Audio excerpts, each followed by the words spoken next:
예수님은 지금 유대 사회에서 굉장히 유명 인사십니다. 핵인싸죠. 그러니까 팔로워가 굉장히 많습니다. 아마 이스라엘에서 가장 많은 팔로워를 거느리고 계실 거예요. 지금처럼 SNS 상에서의 팔로워가 아니라 실제로 도시락을 싸들고 발품을 팔면서 쫓아다니는 그런 팔로워가 제일 많았습니다. 예수님이요. 그러니까 지금 마가복음 8장의 상황처럼 이렇게 막 3일 내내 예수님을 따라다니는 그런 일도 생기는 거죠. 지금 3일 내내 예수님을 따라다니다 보니까 이 사람들이 도시락이 다 떨어졌어요. 그러니까 아마 이들 중에 하루치 도시락만 싸온 사람들은 이틀을 굶은 거죠. 그러고도 지금 예수님을 따라다니고 있습니다. 근데 예수님이 계신 곳이, 예수님이 어디로 나오셨냐면 광야로 나오셨어요. 그러니까 주변에 마을도 없어요. 오병이어 사건 때랑은 달라요. 주변에 마을도 없습니다. 그러니까 이 사람들이 다시 자기 집으로 돌아가서 뭔가를 먹으려면 집이 먼 사람들은 또 며칠을 굶은 채로 가야 되는 거예요. 그러니까 예수님이 고민이 된 거죠. 이 사람들이 돌아가다가 굶어서 쓰러지면 어떡하나. 그러니까 내가 굶겨 보내면 안 되겠다. 그리고 이 사람들을 다시 한번 먹이십니다. 마가복음 6장에 보리빵 5개로 5,000명을 먹인 사건이 나오고요. 근데 지금 마가복음 8장에서는 또 이런 상황이 펼쳐져서 예수님께서 보리빵 7개로 4,000명을 먹이십니다. 그런데요, 지금 이런 스토리들, 이 기사를 접하면서 우리가 사실은 굉장히 의아해야 할 게 있습니다. 왜냐하면 그것은 마가의 기록 방식입니다. 사실 이건 굉장히 어마무시한 사건이잖아요. 대단한 사건입니다. 그런데 이 대단한 사건을 마가가 너무 건조하게 기록해요. 마치 제가 오늘 아침밥을 먹고 출근을 해서 버스를 타고 출근을 해서 그다음에 교회에 도착했다. 이런 얘기를 제가 얼마나 막 실감나게 쓰겠어요, 그렇죠? 그냥 간단하게 쓰겠죠. 마치 이런 느낌으로 써요. 굉장히 간단명료하게. 여러분, 제가 어디 맛집에 예를 들어서 하동관에 갔다. 하동관에서 죄송합니다. 하동관 다 아시죠? 네, 거기서 특곰탕을 그걸 먹고 일기를 써도 이렇게는 안 써요. 네. 그런데 지금 너무나 건조하게, 너무 간단명료하게 이 말도 안 되는 기적 사건을 기록하고 있습니다. 여러분, 당시 분위기가 좀 어땠을 것 같아요? 요한복음에 보면 요한이 이렇게 기록합니다. 당시에 사람들이 예수님을 억지로 왕으로 삼으려고 했다. 그러니까 분위기가 막 장난이 아니에요. 막 흥분의 도가니였을 겁니다. 사람들이 난리법석을 부렸을 거예요. 그러면 좀 인터뷰라도 좀 따서 이렇게 실어놓으면 후대 독자들이 읽을 때 훨씬 더 실감나게 읽고 잘 믿을 수 있지 않겠어요? 그런데 그런 게 전혀 없습니다. 마가복음 6장 한번 볼까요? 42절부터인데요.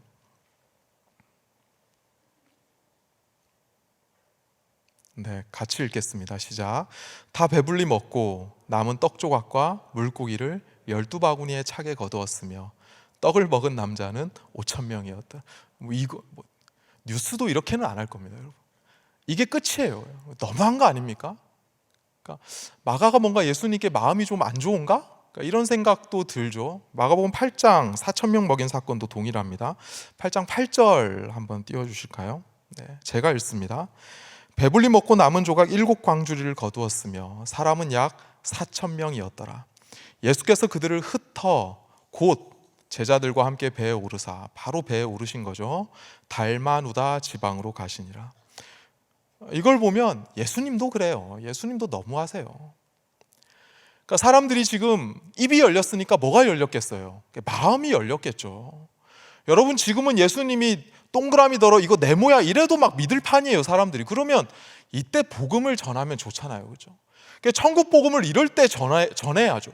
근데 예수님이 사람들을 다 흩어버리십니다. 억지로 막 돌려보내요. 그리고 제자들과 함께 바로 배에 타서 떠나십니다. 도망치듯이 그렇게 떠나셨어요. 그리고 배 위에서 대화를 나누시는데요, 그 대화 내용이 오늘 우리가 함께 읽은 본문의 말씀입니다. 여기서 우리는 아주 중요한 관점을 발견하게 됩니다. 여러분, 지금 예수님의 관심이, 그리고 이 복음서를 기록하고 있는 이 성경을 기록한 저자 마가의 관심이, 물론 원저자는 성령 하나님이시죠. 어쨌든 마가의 관심이 어디에 있습니까? 수많은 사람들에게 있습니까? 아니면 제자들에게 있습니까? 제자들에게 있어요. 지금 막 열광하면서 예수를 당장의 왕으로라도 삼으려고 하는, 죽으라 이러면 죽는 신용이라도 할 것 같은 그 수많은 사람들에게 관심 있는 것이 아니라, 얘기해도 못 알아쳐먹는, 그러나 예수님과 함께 있는 이 제자들에게 관심이 있습니다. 그래서 마가는 이 군중들의 반응을 다 스킵합니다. 그리고 누구의 반응을 실죠? 제자들의 반응. 제자들의 반응이 어떠했는지를 일일이 기록해주고 있습니다. 오늘 본문에서도 예수님이 제자들에게 물어보시죠. 그리고 제자들의 얘기를 듣습니다. 이렇게 제자들의 반응이 어떠한지를 더 자세하게 기록합니다. 여러분, 이게 참 아이러니한 게요, 마가복음을 우리가 계속 읽어나가면 머지않아 또다시 예수를 향해 열광하는 군중들을 만나게 됩니다. 그런데 무엇으로 열광할까요? 예수를 십자가에 못 박으라, 예수를 십자가에 못 박아 처형하라고 소리치는, 그렇게 흥분하고 열광하는 군중들의 모습을 우리가 만나게 됩니다. 예수님은요, 사람의 겉모습에 속지 않으십니다. 우리는 겉모습에 속아요. 외모만 보고 그냥, 외모가 중요해요. 특히 형제들은 외모가 중요합니다. 어쩔 수 없어요. 어쩔 수 없어요. 천국 가야 됩니다. 우리는 겉모습에 속아요. 겉모습이 중요해요. 그런데 예수님은 겉모습에 속지 않아요. 예수님만은 우리의 속마음을 보십니다. 진짜 내가 누군지, 진짜 내가 어떤 존재인지, 그걸 들여다보시는 분이 예수님이십니다. 그래서 지금 배 위에서도 제자들과 하는 얘기가 뭐죠? 뭐와 관련된 얘기죠? 너 지금 여기 고춧가루 이런 얘기 하시는 게 아니잖아요. 네 마음이 어떠냐? 너 마음 지금 좀 괜찮냐? 너는 지금 네 마음이 괜찮다고 생각하냐? 이런 거 물어보고 계시는 겁니다. 왜냐하면 현재 제자들이 뭐에 취해 있을까요? 성공에 취해 있기 때문이에요. 배부름에 취해 있기 때문입니다. 한 차례 소동이 다 지난 이후에 지금 배 위에서 한숨을 돌리고 있어요. 사람들 막 억지로 뜯어보내면서 배 타서 이제 탈출했잖아요. 그러니까 이제 한숨을 돌리고 있는 그런 상황입니다. 그런데 제자들이 아차 싶은 거예요. 왜냐하면 빵을 안 챙겼어요. 나중에 또 밥을 먹어야 되니까 도시락을 챙겨야 될 거 아니에요. 그런데 그렇게 빵이 몇 광줄이나 남았는데 빵을 안 챙겼어요. 어떤 한 제자의 주머니 속에 있던 빵 한 개가 전부였어요. 그런데 그 와중에 예수님께서 제자들을 갑자기 진지하게 쳐다보십니다. 그리고 바리새인의 누룩과 헤롯 왕의 누룩을 조심해라, 이렇게 말씀하세요. 여러분, 누룩은 뭡니까? 빵을 부풀어 오르게 하는 발효제죠. 그러니까 제자들이 어떻게 생각했냐면, 우리가 빵을 준비 못해서 그래서 화가 나셨나 보다, 이렇게 생각하고 서로 수군거립니다. 그러자 예수님께서 이 모습을 보시고 한탄하시죠. 지금 제자들이 예수님이랑 한두 달 같이 지냈던 게 아니에요. 2년 넘게 같이 지냈어요. 2년 넘게 예수님이랑 동고동락하면서 예수님의 가르침을 받았고, 예수님이 실제로 살아가시는 모습을, 본을 보이시는 모습을 가까이서 지켜봤어요. 그렇게 제자 훈련을 받았다고요. 그런 제자들인데 못 알아들어요. 예수님의 마음이 어떤 마음인지를 몰라요. 그러니까 예수님이 굉장히 답답해 하십니다.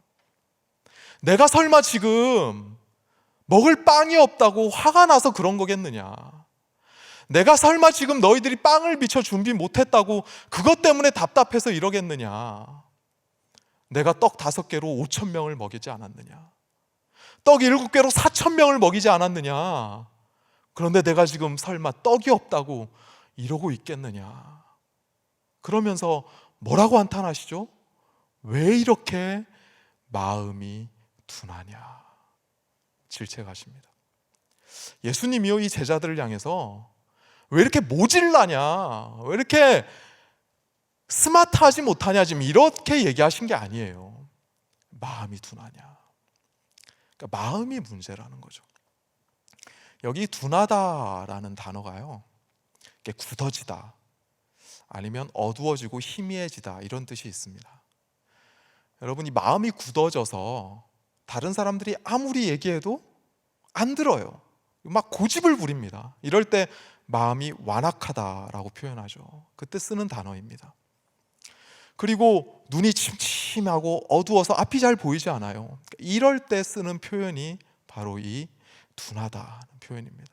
제자들의 마음이 지금 이렇다는 겁니다. 그래서 마가가 뒤에 지금 우리가 읽은 이 본문 이후에 22절부터 한 치유 사건을 붙여서 설명합니다. 기록하고 있습니다. 어떤 치유 사건이죠? 한 시각장애인을 눈뜨게 하신 사건이에요. 예수님이 이것만 하지 않으셨을 거예요. 지나가는 곳마다 치유하셨으니까요. 그래서 아마 다른 질병이나 다른 장애를 가진 사람을 고치셨을 거예요. 그런데 특별히 이 눈을 뜨게 하는 사건을 붙여서 기록하고 있습니다. 왜일까요? 제자들의 상태와 비교하기 위함입니다. 제자들은 아직도 눈을 뜨지 못하고 있어요. 아직도 눈이 어두워요. 희미해요. 그러니까 예수님을 제대로 만나지 못한 상태라는 거죠. 왜 이 배 위에서 예수님이 제자들에게 누룩을 조심하라 이렇게 경고하셨을까요? 누룩은 좀 전에도 설명드렸다시피 우리가 잘 아는 것처럼 빵을 부풀어 오르게 하는 그런 발효제입니다. 이처럼 우리의 마음을 부풀어 오르게 하는 영적 누룩을 조심하라, 이런 뜻이에요. 누룩은 눈에 보이지 않습니다. 고대 이스라엘에서는 더 그랬겠죠. 그때는 이제 빵을 반죽하고 나서 이 반죽으로 빵을 굽기 전에 반죽 한 조각을 떼놨다고 해요. 하루 동안 놔둡니다. 그리고 다음날 새 반죽을 할 때 이 조각을 같이 얹혀서 함께 반죽해요. 그러면 발효가 일어나는 거죠. 이런 식으로 누룩을 보관했다고 합니다. 그러니까 이게 누룩이라는 것은 사실 눈에 보이지 않아요. 하지만 누룩이 일으키는 효과는 눈에 너무 잘 보이죠. 왜냐하면 이 반죽 전체에 스며들어서 이 반죽 덩어리 전체를 부풀어 오르게 하니까요. 우리의 마음에도 어떤 영적인 누룩이 들어가서 우리의 마음 전체를 부풀어 오르게 할 수 있는데 그걸 조심해야 된다, 이런 말씀을 하시는 겁니다. 사실 작은 것을 크게 부풀리는 것, 이것이 마음이 하는 일입니다. 요만한 걱정거리를 막 이따시만하게 크게 만드는 것, 요만한 불안 요소를 막 이따시만하게 크게 만드는 것, 이게 다 뭐가 하는 일이죠? 우리의 마음이 하는 일입니다. 마음이 그렇게 작용하기 쉽습니다. 그래서 마음을 참 잘 간직하고 소중히 여기는 것, 이 지키는 것, 이게 참 중요해요. 유미의 세포들이라는 인기 웹툰이 있습니다. 많이 아시네요, 그렇죠? 인기 웹툰이니까. 네. 유미의 세포들. 네. 이 웹툰에서는 사람의 마음을 마을로 그립니다. 이 마을에는 여러 세포들이 살아요. 이성세포, 감성세포, 또 응큼세포, 출출세포, 패션세포, 불안세포, 이런 세포들이 삽니다. 이런 세포들이 서로 막 왁자질걸 하는 것으로 우리의 마음의 작용을 그리고 있어요. 이게 이제 유미의 세포들이라는 웹툰입니다. 혹시 네, 그렇죠. 웹툰 광고하는 건 아니고요. 그런데요, 이 중에 어떤 세포가 프라임 세포가 되면 힘이 굉장히 세집니다. 그래서 다른 모든 세포들이 이 세포를 따라갈 수밖에 없어요. 지금 유미의 세포들 보시면 안 돼요. 설교 끝나고 보시고요. 네. 그렇게 따라갈 수밖에 없어요. 예를 들면 사랑세포가 프라임 세포가 됐어요. 그러면 아무리 피곤해도 다음날 일찍 일어나요. 데이트가 있으니까. 이성세포가 경고합니다. 너 잠 이것밖에 안 자면 너 큰일 난다. 그럼에도 불구하고 일찍 일어나십니다. 사랑세포가 프라임 세포니까. 그리고 밤에 너무나 출출해요. 야식을 먹어야겠어요. 그래도 먹지 않습니다. 사랑세포가 프라임 세포가 되면 출출세포가 힘을 발휘하지 못하고 따라갈 수밖에 없는 거죠. 그런데요, 만약에 불안세포가 프라임 세포가 되면 이 마을에는 어떤 일이 일어날까요? 만약에 A라는 당사자를 향한 의심세포가 프라임 세포가 되면 그 사람이 하는 말에 내가 어떻게 반응할까요? 만약에 두려움이 우리의 마음을 다 부풀리면 결코 나는 예전처럼 그렇게 정상적으로 작동하지 못할 겁니다. 마음이 하는 작용이 그래요. 저는 이런 경우를 봤어요. 진짜 똑똑한 친구예요. 정말 똑똑한 친구예요. 그런데 멍청한 짓을 하는 거예요. 왜 저러지? 지금 이게 비상식적인 반응이거든요. 그러니까 그런 반응을 할 친구가 아니에요. 그런데 비상식적인 반응을 합니다. 이상하죠? 왜 그럴까요? 근데 저도 그럴 때가 있었어요. 그때 내가 왜 그랬을까? 지금 생각하면 이해가 안 돼요. 그런데 그때 그랬어요.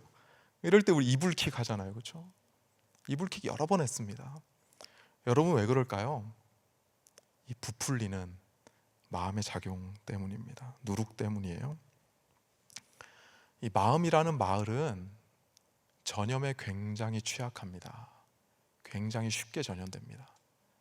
그러니까 평소에 방역을 잘해야지 안 그러면 너무나 쉽게 전염되는 것이 우리의 마음이에요. 잠언 4장 23절 말씀입니다. 제가 좋아하는 말씀인데요. 우리 같이 한번 크게 읽겠습니다. 시작. 모든 지킬 만한 것 중에 더욱 내 마음을 지키라. 생명의 근원이 이에서 남이니라. 모든 지킬 만한 것 중에 더욱 나의 마음을 지켜라. 지금 같은 경우에는 건강을 지켜야죠. 그런데 그것보다 더 마음을 지켜라. 왜냐하면 이 마음은 생명의 근원이 나는 그런 자리이기 때문이다 라고 말씀합니다. 그런데 이 마음에요, 치명적인 문제가 있습니다. 그게 뭘까요? 이 소중한 마음에 그 치명적인 문제가 있어요. 우리 모두에게. 그게 뭐죠? 죄에 전염되어 있다는 겁니다. 생명의 근원이 나는 너무나 소중한 이 마을에 치명적인 문제가 있는데 죄로 인해 전염되어 있어서 부패했다는 사실입니다. 예레미야 17장 9절에 이렇게 말씀합니다. 만물보다 거짓되고 심히 부패한 것은 마음이라. 누가 능히 이를 알리오마는. 예레미야 선지자의 탄식입니다. 여러분 폐허가 된 공사 현장에 혹시 가보신 적 있으세요? 그러면 철들이 다 녹이 슬었어요. 악취가 납니다. 원래 그 건물이 그러진 않았을 거예요. 그런데 방치되고 부패되니까 그렇게 되는 거죠. 그런데 그런 모습보다 더 심각하게 부패한 것이 내 마음의 진면목이다 라고 얘기합니다. 여러분 동의하십니까? 동의가 정말 되세요? 이 본절을 원문에 더 충실하게 번역하면 이렇습니다. 마음은 그 어떤 것보다 더 더럽고 치유할 수 없는 것이다. 누가 그것을 이해할 수 있겠는가? 여러분, 정말 내 마음이 그렇다고 동의가 되십니까?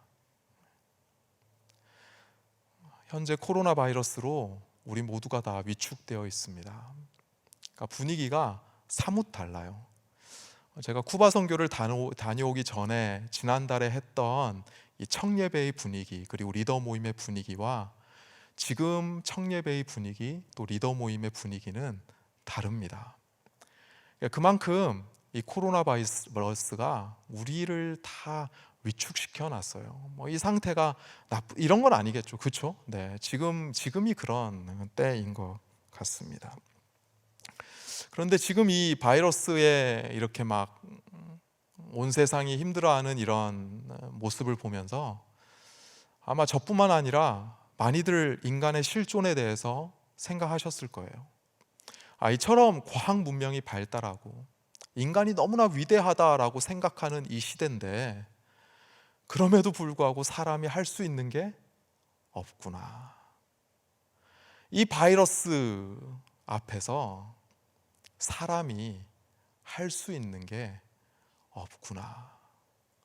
이런 인간의 실존에 대해서 돌아보지 않을 수 없는 그런 시간들인 것 같습니다. 여러분, 이미 부패해버린 이 마음, 죄로 전염되어 버린 이 마음, 여러분, 이 마음은 고칠 수 있는 게 아닙니다. 내 능력으로 어찌해 볼 수 있는 게 아닙니다. 사람은요, 스스로를 구원할 수 없습니다. 사람은 내 능력으로 스스로를 구원해낼 수 없습니다.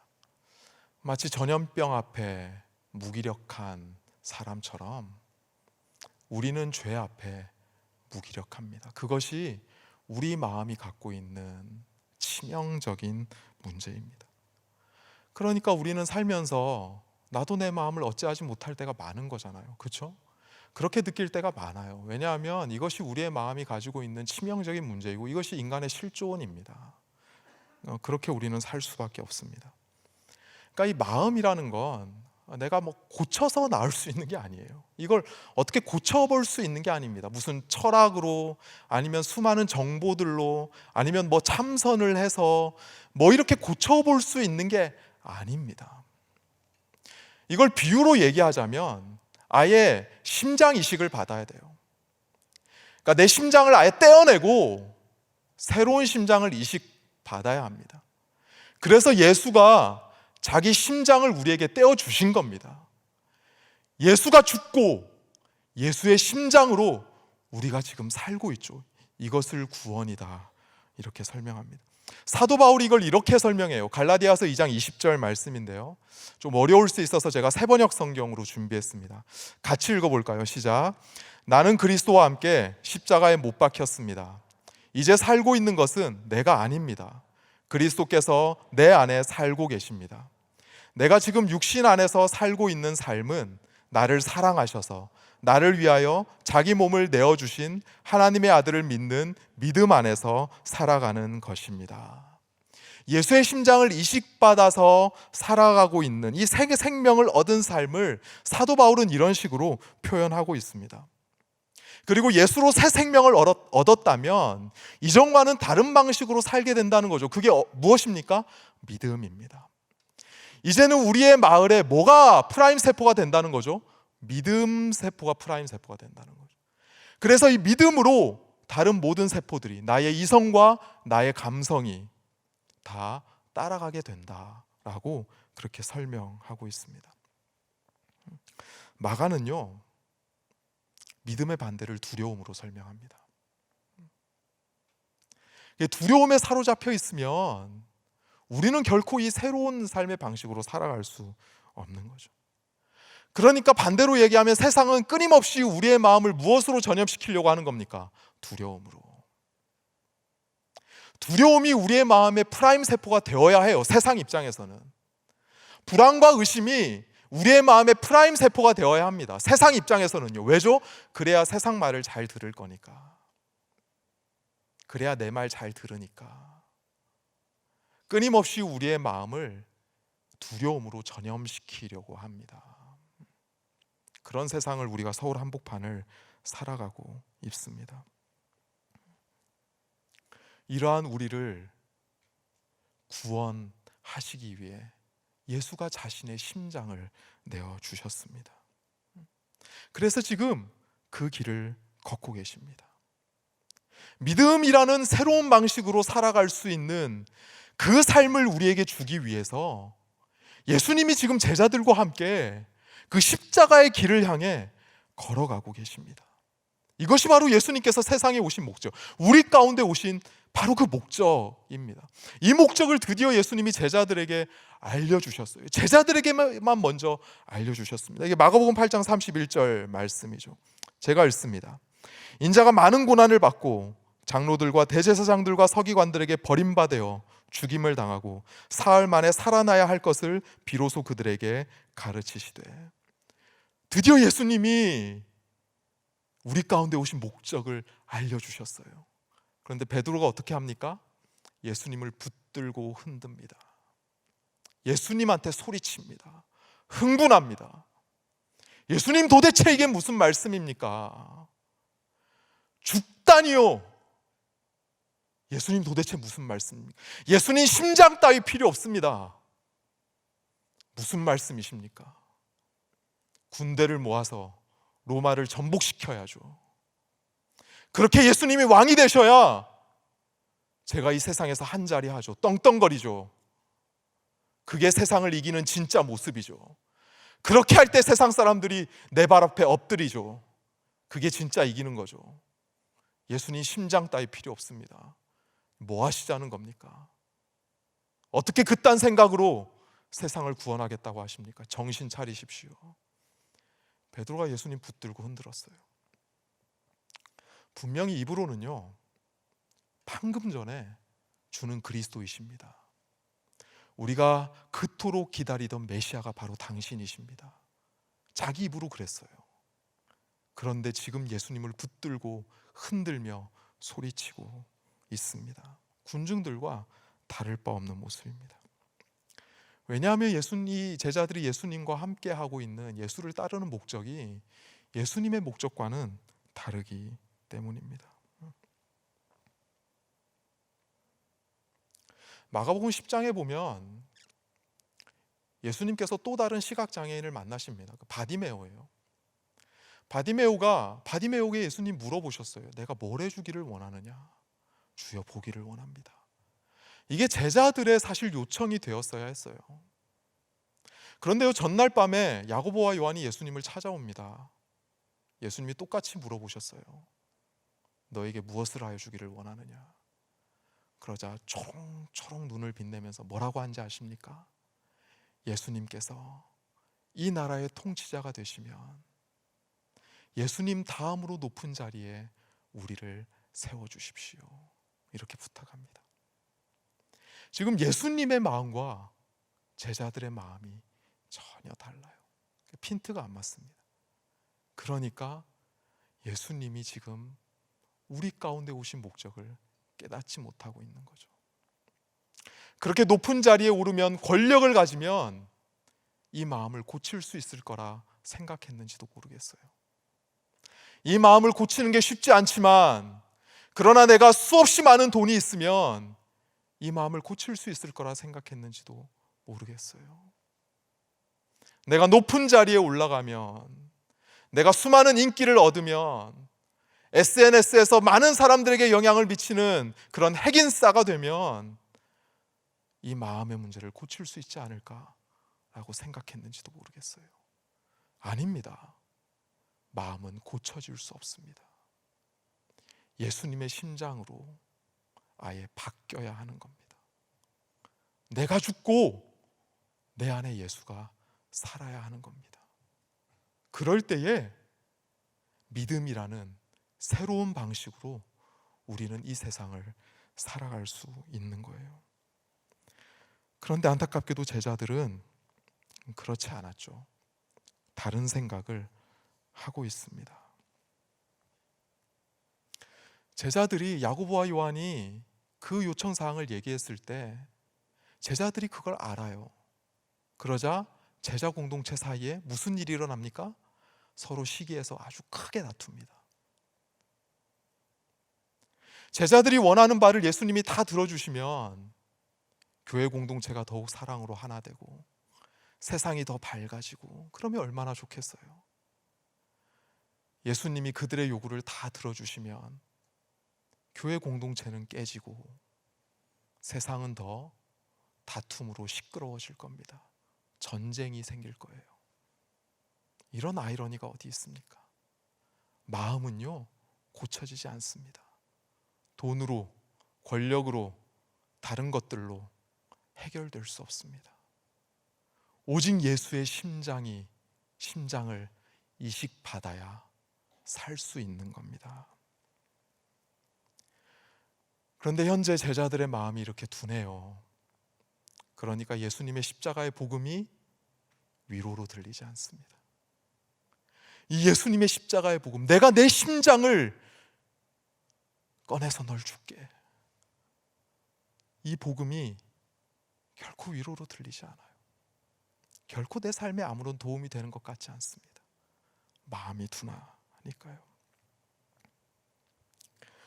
우리는 성경에서 성공에 취해 있을 때보다, 배부름에 취해 있을 때보다 실패하고 낙담해 있을 때, 광야 가운데 있을 때 오히려 하나님의 말씀을 더 크게 듣는 모습을 아주 많이 발견합니다. 하나님의 말씀에 진짜 평안을 얻고, 하나님의 말씀으로 일어나고, 하나님의 말씀으로 이전과는 다른 삶을 살아가는 모습을 우리는 성경에서 많이 발견합니다. 어쩌면 이 시국에 예수님은 우리의 마음을 들여다보기를 원하시는지도 모르겠습니다. 전염병으로 창궐한 이 시대 가운데 우리의 마음이 전염되어 있지는 않은지, 두려움이라는 누룩으로, 불안이라는 누룩으로, 이 진리의 말씀을 의심하는 누룩으로 우리의 마음이 전염되어 있지는 않은지 한번 돌아보라고. 아무개야, 네 마음은 괜찮냐? 아무개야, 네 마음은 좀 어떠냐? 이렇게 물어보시는지도 모르겠습니다. 저 같으면 마가복음 8장 상황에서 베드로가 이렇게, 제가 예수라면 베드로가 저를 붙들고 흔들며 침을 튀길 때, 마스크도 안 하고 침을 튀길 때 짜증이 났을지도 모르겠어요. 야, 진짜 2년 넘게 3년 가까이 내가 너를 가르쳤는데 와, 지지리도 안 변한다. 진짜 넌 뭐냐 도대체. 여기까지만 하자. 그래, 그만하자. 네 원하는 대로 살아라. 네 하고 싶은 대로 해라. 나도 이제 지쳤다. 이랬을지도 모르겠어요. 예수님 어떻게 하시죠? 끝까지 십자가의 길을 가십니다. 예수님은 결코 제자들을 포기하지 않으십니다. 십자가 앞에서 전부 다 도망쳐 뿔뿔이 흩어진 제자들을, 사망 권세를 깨뜨리고 다시 살아나셔서 다시 찾아오십니다. 두려움에 휩싸여 있는 제자들 한가운데 나타나셔서 숨을 내쉬며 평강이 너에게 있을지어다 말씀하십니다. 그렇게 제자들을 끝까지 책임지십니다. 이 제자들이 다 순교하잖아요. 저들의 삶이 완전히 달라집니다. 마음은 고쳐지는 게 아닙니다. 예수의 심장으로 이식받아야 합니다. 교회 오래 다닌다고, 주일 설교 듣는다고, 오랫동안 교회 생활하고 봉사한다고, 그런다고 고쳐지는 게 아닙니다. 예수의 심장을 이식받아야 합니다. 그래야 믿음이라는 새로운 삶의 방식으로 살아갈 수 있습니다. 이렇게 두렵게 하고 불안에 떨게 하고 의심병 들게 하는 서울 한복판에서도 믿음이라는 새로운 삶의 방식으로 살아낼 수 있는 겁니다. 예수님은 우리를 결코 포기하지 않으십니다. 아무리 모질라도, 아무리 못 알아쳐먹어도 예수님 결코 우리를 포기하지 않으십니다. 저 잘난 서울의 다른 사람들 예수님 하나도 관심 없습니다. 여러분 한 사람 한 사람이 예수님의 관심이 대상입니다. 예수의 심장으로 이식받은 우리가 예수의 마음으로 살아가기를 원하시고 그렇게 살도록 끝까지 우리와 함께 하십니다. 그 복음 앞에 다시 한번 반응하고 믿음으로 우리의 마음이 새롭게 되는 예배가 되기를 예수님의 이름으로 축복하며 기도합니다. 우리 다 같이 자리에서 일어나셔서 약할 때 강함 되시네 찬양하겠습니다.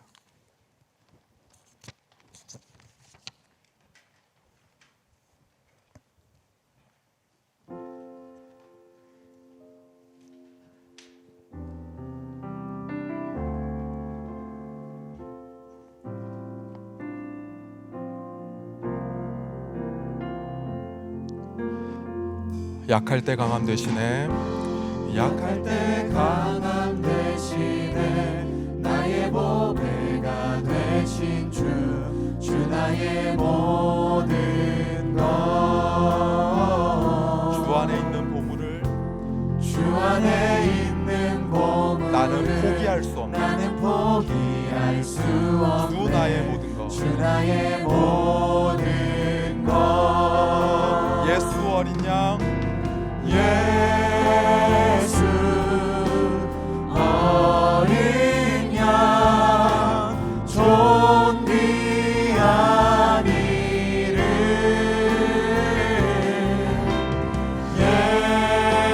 예수 어린 양 존귀한 이름 우리 다시 한번 찬양합니다. 약할 때 강함 되시네 약할 때 강함 되시네 나의 보배가 되신 주 나의 모든 것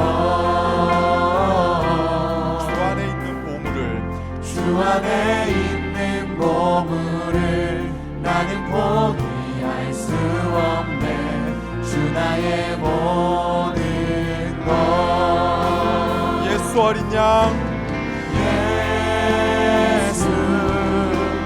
어린 양 존귀한 이름 예수 어린 양 예수 어린 양 존귀한 이름 십자가 죄사하셨네 십자가 죄사하셨네 주님의 이름 찬양해 주 나의 모든 것 쓰러진 나를 세우고 쓰러진 나를 세우고 나의 빈잔을 채우네 주 나의 모든 것 팔을 들고 찬양합니다. 예수 어린 양 어린 양 존귀한 이름 예수 어린 양 예수 어린 양 존귀한 이름 목소리로 찬양합니다. 예수 어린 양 예수 어린 양 존귀한 이름 예수 어린 양 예수 어린 양 존귀한 이름 아멘. 우리 말씀 생각하면서 간절히 하나님의 은혜를 구하며 나가도록 기도하겠습니다. 기도합니다. 아버지 하나님 감사합니다. 결코 우리를 포기하지 않으시는 주님, 결코 우리를 포기하지 않으시는 주님, 자신의 심장을 내어 우리를 살리신 주님, 자신의 생명을